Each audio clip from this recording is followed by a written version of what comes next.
Hey, what's up guys, Hoodamaniac360, and today I'm going to be reviewing Spider-Man No Way Home. So let's get this started. Okay, so before I get started, I just want to say that if you have not seen the movie, then the title. Do you not know how to read?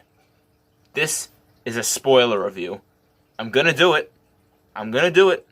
This is your last chance to leave. Still here? Okay. Tobey Maguire and Andrew Garfield show up in the movie. And there you go. There's a lot more spoilers where that came from. Anyways, what are my thoughts on the movie? The movie is fucking great. I have to say, I really enjoyed this film. I was afraid it was going to suck, but nope. This is one of those few times that I predicted something was going to be bad, but then I was proven wrong. Okay, so I'm going to talk about Spider-Man No Way Home exactly like how I did with Halloween Kills, where I talk about what I enjoyed and what I did not enjoy. First, we're going to get started on the stuff that I did enjoy.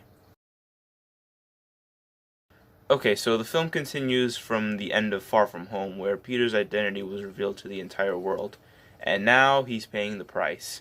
Millions of people hate him, he's in trouble with the law, and he can't get into college. So he goes to Doctor Strange and asks him if he can make a spell where everyone forgets that he's Spider-Man.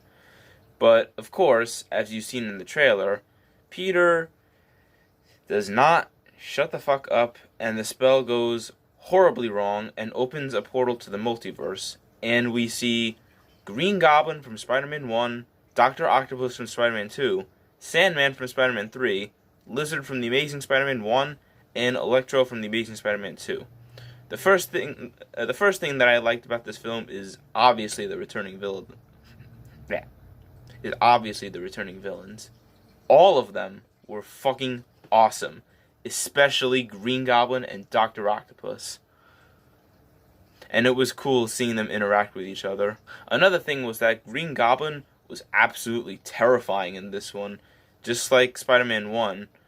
And the part where he kills Aunt May was a huge shock, and Peter obviously wanted to kill him for it. Now, in Homecoming and Far From Home, I didn't really care for the characters such as MJ or Aunt May, but in No Way Home, they were absolutely amazing. Before Aunt May died, she said the line, "With great power comes great responsibility." And, of course, we all know what happens to Uncle Ben from the comics, Spider-Man 1 and Amazing Spider-Man 1. MJ was also really good in this film, too, especially at the end.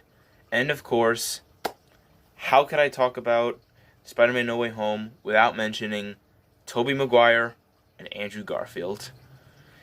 My theater went absolutely apeshit when they showed up, and they weren't there just for the fan service like Palpatine in Star Wars The Rise of Skywalker.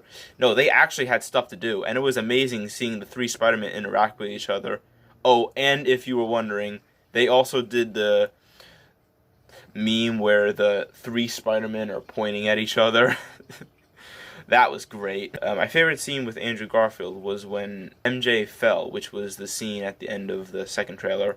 Originally, I thought MJ was going to die, but what actually happened was Tom Holland's Peter went to save her, but was pushed out of the way by the Green Goblin.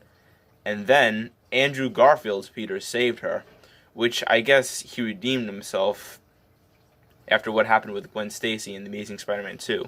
My favorite scene with Tobey Maguire was when Tom Holland's Peter was beating up the Green Goblin, and Tom Holland's Peter picked up the glider to kill him.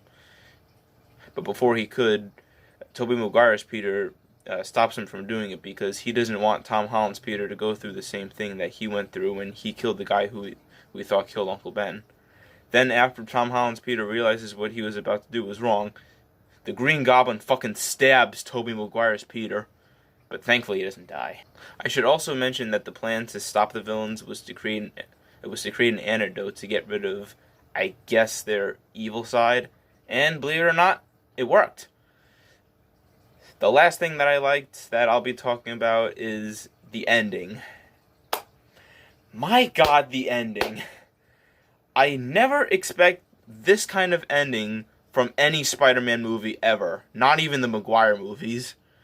What happens is more characters from other universes are coming, so Peter tells Doctor Strange to create another spell that makes everyone forget not just Peter's identity, but rather making everyone in the whole world forget Peter Parker in general.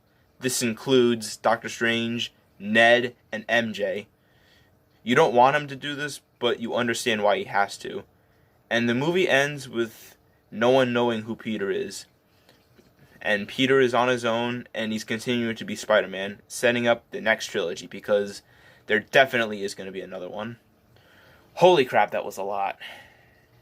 Now, just because this film was great does not mean it's free of criticism. So let's talk about that. Okay, so there are only two things I didn't like about this film. One thing that I did not like was when Peter Parker kept on interrupting Doctor Strange's spell, saying, "Oh, why can't Ned, MJ, and Happy, and also my aunt know that I'm Spider-Man? Meh, meh, meh."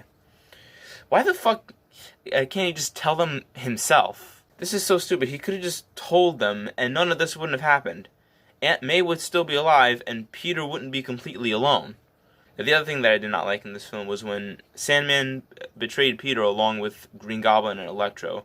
And now Green Goblin and Electro I understand, because the Green Goblin was in control of Norman's body at the time, and Electro didn't want to give up the power. But Sandman has a daughter that he wants to go back to his universe and see. And the only way to do that is for Peter to get rid of his powers, which is what Peter was trying to do in the first fucking place. Also, if you were wondering, Dr. Octopus was cured before everyone else betrayed Peter, and the Lizard was just waiting in a truck. Yeah, to be honest, the Lizard wasn't really in this movie that much. He was just kind of sidelined. But yeah, aside from my two gripes with the film, I really fucking enjoyed Spider-Man No Way Home, and I cannot wait to see what's next. Overall, I'm going to give Spider-Man No Way Home an 8.5 out of 10. Alright, you guys, I hope you enjoyed this video. Please leave a like, subscribe, comment down below what you want me to review in the future. Subscribe to my other channels, follow me on Twitter, and I'll see you in the next video where I'll be ranking all of the Spider-Man movies from worst to best, including No Way Home. Later.